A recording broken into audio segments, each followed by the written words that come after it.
साताऱ्यातील खंबाटकी परिसरात झालेल्या मुसळधार पावसामुळे या घाटामध्ये महापुराची परिस्थिती पाहायला मिळाली। काल संध्याकाळी खंबाटकी घाट परिसरात जोरदार पाऊस पडला आणि पावसाचं हे सगळं पाणी घाट वळणावरनं रस्त्यावरती आलं, त्यामुळे काही काळ वाहतूक पूर्णतः ठप्प झाली। पण हे रौद्ररूप पाहून प्रवाशांच्या मात्र काळजाचा ठोका चुकलेला होता। अशा जोरदार सरी खरं तर साताऱ्याच्या इतर भागातही कोसळल्या, त्यामुळे नागरिकांच्या पावसामुळे चांगलीच दाणादाण उडाली। दरम्यान पुणे सातारा राष्ट्रीय महामार्गाच्या रुंदीकरणाचं काम रखडलंय, त्यामुळे ही महापुराची परिस्थिती ओढावल्याचं चित्र आहे।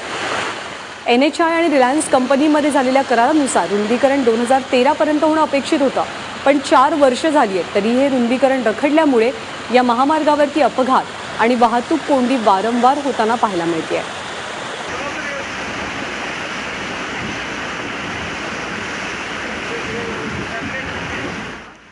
आणि खंबाटकीच्या घाटामध्ये सगळ्या परिसरात ही परिस्थिती नेमकी का ओढावलेली असावी, यामागची कारणं काय, याबद्दल आपण बातचीत करणार आहोत। पर्यावरण तज्ज्ञ अभिजित घोरपडे सध्या आपल्यासोबत आहेत। अभिजित, नेमकी काय कारणं असू शकतात की खंबाटकीच्या घाटामध्ये हे दृश्य पाहायला मिळालं आपल्याला? खरं तर पाऊस हे याच्या मागचं कारण आहेच आहे। म्हणजे आपल्याकडं मान्सून आलाय हे खरं, पण तरी सुद्धा मान्सून अजून सेट व्हायचा आहे। त्यामुळे उन्हाळ्यात जसा पाऊस पडतो, वादळी पाऊस पडतो, वळी पडतो, तसे अनेक ठिकाणी आता पाऊस पडताय। म्हणजे त्याचा विस्तार खूप भागात नाहीये, लोकली तो पडतोय, पण तो काही पडणं, हे जे काही दृश्य दिसत आहेत किंवा आज ज्या काही बातम्या वाचायला मिळाल्या, तो जो आकडा ऐकायला मिळाला, त्याच्यावरनं हेच दिसतंय की कमी वेळात जास्त पाऊस पडणं हे त्या भागात घडलेलं आहे। हा एक भाग।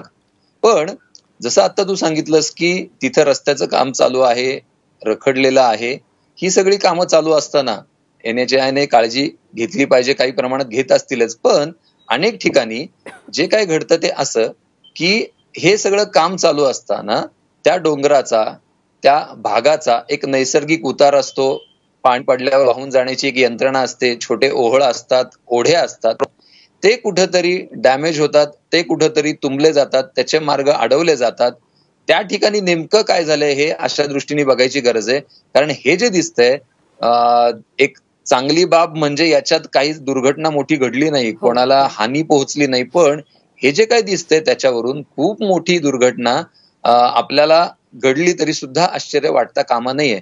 कारण अशाच प्रकारची घटना साधारण एक 4 वर्षापूर्वी पुण्यात घडली, कात्रज घाटाजवळ, याच रस्त्यावर, पुणे सातारा रस्त्यावर जो नवीन बोगदा आहे कात्रजचा, त्या ठिकाणी अशाच प्रकारे अतिवृष्टी झाली। आणि ही अतिवृष्टी होणं न होणं हे आपल्या हातात सध्या नाहीये, ती होतच राहणार अशा काही घटना। पण त्या घटना घडल्यानंतर तिथली जी कारणं होती त्याच्यामध्ये तिथल्या ओढ्याचे मार्ग बंद केले होते, ज्या मार्गावरनं पाणी कमी वाहत येतं डोंगरावरून, ते मार्ग बंद केले होते। त्याचा परिणाम म्हणून हे पाणी साचून अतिशय वेगाने जास्त प्रमाणात एखाद्या ठिकाणी पोहोचणं, तिथंच थांबून राहणं, हे तिथं घडलं होतं। आणि त्याच्यामुळे त्याच्यात 2 जणांचे बळी गेले होते, अनेक जण जखमी झाले होते, मायलेकी त्याच्यात गेल्या होत्या।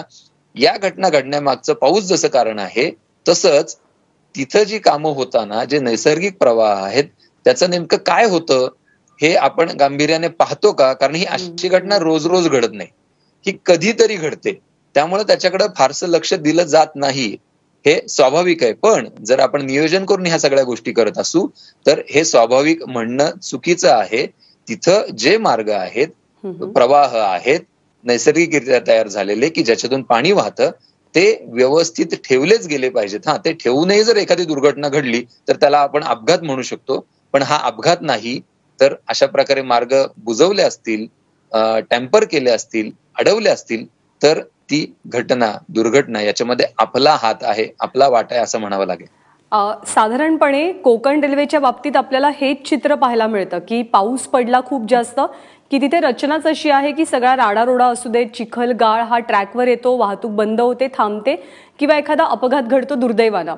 हे सगळं असून सुद्धा इतका निष्काळजीपणा वेळोवेळी आपल्याकडनं का दाखवला जातो किंवा का गांभीर्याने गोष्टी घेतल्या जात नाहीत?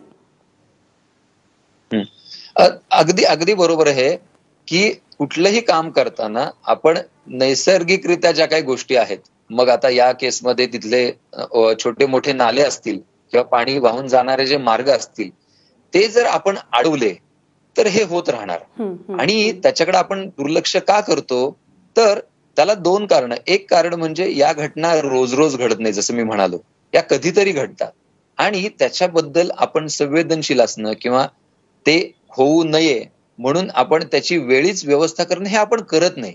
म्हणजे दुःखद बाब अशी की आपल्याकडे सर्वच गोष्टी किंवा सर्वच रिस्पॉन्सेस हे कधी दिले जातात, तर एखादी दुर्घटना घडल्यानंतर. म्हणजे आता हे घडलंय तर त्याच्यानंतर तिथले ते मार्ग सोडावेत हे आपण शिकू, हे चांगलंय. पण आधी आपण का नाही शिकलो, हा आपला मुद्दा आहे. मला वाटतं याला खूप कारणं आहेत. आपली एकूण मानसिकता, आपली एकूण काम करण्याची पद्धती, त्या संदर्भात जे काही नॉर्म्स आहेत, म्हणजे असं कुठलंही काम करताना काय काय पाहावं याच्याबद्दलचे नियम आहेत, काय करू नये याच्याबद्दलचे नियम आहेत. पण आपण त्याच्याकडे गांभीर्याने पाहत नाही. किमान अशा घटना घडल्यानंतर तरी आपण सुरुवात करूयात. आणि खंबाटकीमध्ये किंवा मागे जसं कात्रज जवळ, पुण्याजवळ कात्रजच्या जवळ जे घडलं, त्याच्यातून आपण शिकून किंवा कोकण रेल्वेमध्ये, आता कोकण रेल्वेच्या निमित्ताने घडतं तिथं तो प्रदेशच असा आहे की तिथं 4 गोष्टी घडल्या बरोबर. तर आपण त्या स्वीकारल्या पाहिजेत. मग त्या कशा कंट्रोल करता येतील याच्यावर विचार केला पाहिजे. पण अशा ठिकाणी खंबाटकी सारख्या, कात्रज सारख्या ठिकाणी की जिथला स्ट्राटा, जिथला दगड, जिथली रचना ही कोकणासारखी इतकी फ्रजाईल नाहीये, कोकणासारखी इतकी नाजूक नाहीये, तरी सुद्धा इथं घडतं. म्हणजे याच्यामध्ये मी तो प्रदेश जाऊन आत्ता बघितलेला नाहीये नेमकं काय घडलं, पण हे जे काय दिसतंय याच्यावरून निश्चितपणे आपल्याला म्हणावं लागेल की याच्यामध्ये नक्कीच आपण काळजी न घेणं हा एक प्रमुख कारण किंवा हा एक प्रमुख घटक त्याच्यामध्ये निश्चितपणे आहे. नक्कीच धोक्याची घंटा या घटनेच्या निमित्तानं वाजलेली आहे आणि त्याकडे दुर्लक्ष करून चालणार नाही, अन्यथा मोठा अपघात होण्याची शक्यता सुद्धा वर्तवली जाते. अभिजित, खूप खूप धन्यवाद तुम्ही दिलेल्या सगळ्या सविस्तर माहितीबद्दल.